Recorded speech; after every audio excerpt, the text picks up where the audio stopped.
Antes de iniciar, diputada Sauri, tengo un número grande de reservas, entonces quisiera pedir un poco más de tiempo para presentar todas, a excepción de una que guardo por si me dicen algo que quiera contestarles, todas en una sola intervención, porque no tengo intención de alargar la sesión. Con mucho gusto, diputado. Dispone usted hasta de 10 minutos para presentar el conjunto, porque usted registró más de 40 reservas. Que conste en actas que por economía de tiempo, las 40 en una sola intervención. Gracias, diputada Sauri. Porque además, como ya comenté, no tenemos intención de hacerlo de la oposición, de venir a decirles aquí reiteradamente los argumentos. Bueno, nosotros diríamos argumentos, la oposición dice mentiras. Se sube a injuriar a nuestro gobierno, a injuriar al compañero presidente, a falsear la información sobre la crisis sanitaria, a falsear nuestra posición de defensa de Comisión Federal de Electricidad. Y como decía yo, hoy hay un prodigio porque hoy ya son 4T. Hoy están de acuerdo en la Ley de Educación Superior. Milagro. Lo que hay que vivir para ver. Yo quiero comentar con toda franqueza que no me voy a pelear con mis compañeras, compañeros de Morena, son mis compañeros y mis compañeras, y que no falto a la verdad cuando digo que nos plantearon preocupación por el sentido de nuestro voto y que nos propusieron una salida que pudiera ser que nosotros acompañáramos este dictamen, que no coincidimos en él. Se falta la verdad cuando se dice que queremos a fuerza nuestra ley y si no votamos en contra. La reforma educativa tuvo elementos de nuestras propuestas, pero no tuvo, yo diría que inclusive la mayoría de ellas, y la avalamos porque era una iniciativa, un compromiso del compañero presidente, y para nosotros era muy importante echar atrás la mal llamada reforma educativa, que había abierto el camino. Por eso el señor X, el patrón, en realidad el patrón de todos ellos es Carlos Salinas de Gortari, ese delincuente peligrosísimo que sigue libre e impune en el país. Pero el patrón formal es el señor X, del PRI, del PAN, y de sus achichincles del PRD, los intocables, les digo yo. Y él iba a todo el negocio de la educación pública. Se estaba apropiando, ya habían hecho, se frotaban las manos con el dinero público destinado a la educación de nuestro pueblo, seguirse enriqueciendo al cobijo del poder. Mantienen este espacio, el de la educación superior. Un día, mi hermanito, Valfre Vargas Cortés, que era profe, como se dicen los maestros entre ellos, que murió víctima de este bicho maldito en noviembre del año pasado, en una reunión pública, alguien me decía, entonces tú cerrarías todas las escuelas privadas. Y yo me quedé pensando y me dijo, pues claro que no, con que inviertas muy importante en educación pública, que esa sea poderosísima, que sea la mejor, pues nadie va a ir a las escuelas privadas, porque lo público es lo fundamental, lo mejor para el pueblo. Esta ley no garantiza eso. Esta ley no puede haber compromiso con la educación de nuestro pueblo sin el presupuesto correspondiente. Pues eso es evidente. Y las universidades públicas están ahogadas, sus contratos colectivos cada vez se revisan y se vuelven a revisar por la carencia, están llenas de condiciones precarias de trabajo. La UNAM tiene profesores que ganan menos de 100 pesos la hora. La universidad más importante del país. Responde esta iniciativa a esas cosas. Fortalece los procesos de investigación, fortalece la profesionalización, fortalece las universidades públicas. La respuesta es no. No. Y sigue manteniendo el presupuesto oculto a las universidades privadas. Es el colmo que le demos dinero público a las universidades que hacen negocio con la educación del pueblo.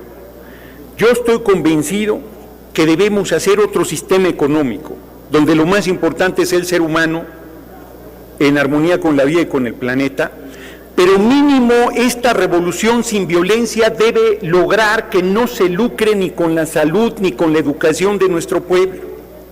La crisis sanitaria que vivimos y que ayer mágicamente desapareció, nos demuestra que sin lo público no hay respuesta a las grandes necesidades de nuestros pueblos.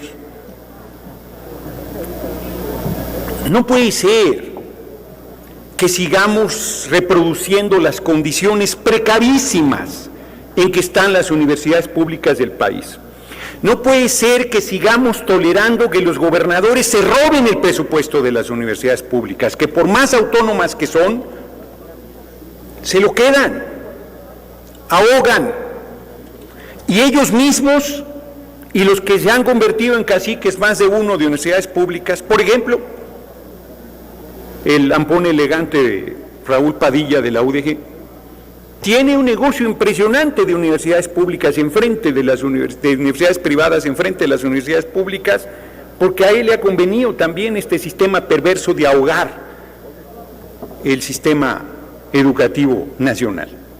Yo vuelvo a insistir que nuestro compañero presidente hizo el compromiso de que ni una joven ni un joven se quedaría fuera de las universidades públicas, que ni uno sería rechazado, y esta ley no garantiza el cumplimiento de ese compromiso. Yo voy más lejos. Yo creo que nosotros deberíamos garantizar que todo ser humano, toda mexicana o mexicano que quiere estudiar sin importar su edad, debería tener acceso a las universidades públicas del país, a las escuelas públicas en el nivel que necesitar.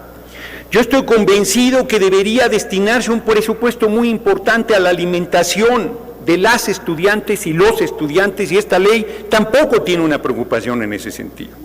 Yo aquí lo dije en el aniversario de la UAM, mi alma mater, 2.50 pesos cobra el desayuno desde que yo era estudiante hace muchas décadas, y lo sigue cobrando en esa cantidad. Y la comida también. La inmensa mayoría de las universidades tienen cafeterías pedorras con alimentos chatarra de pésima calidad y carísimos. A nada de eso se responde. Parecen cosas menores, no lo son. No hay las bases fundamentales que garanticen una educación crítica, consciente, revolucionaria, comprometida al servicio del pueblo. Es un fortalecimiento del proceso de desclasamiento de las jóvenes y los jóvenes para que se sientan avergonzados de su origen, para que den la espalda a sus comunidades, para que solo les importe enriquecerse, para que no tengan un compromiso de transformación con su pueblo.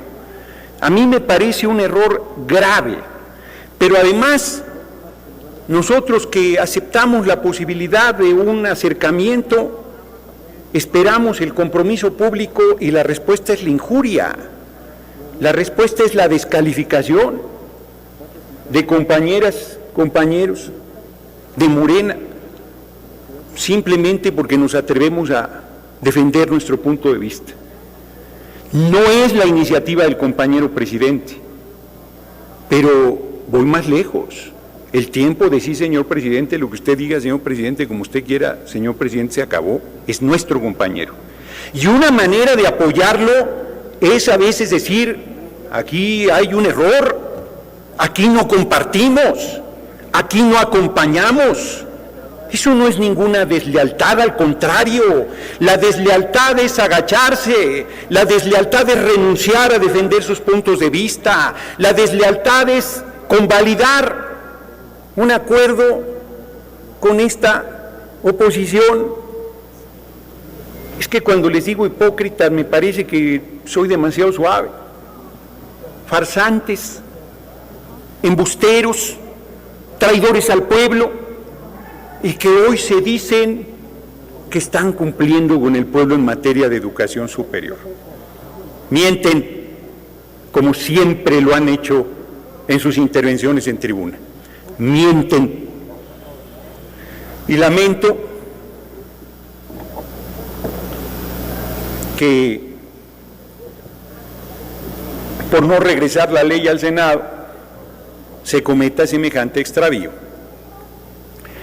Vi quienes votaron en contra. Me honra coincidir con ellas y con ellos.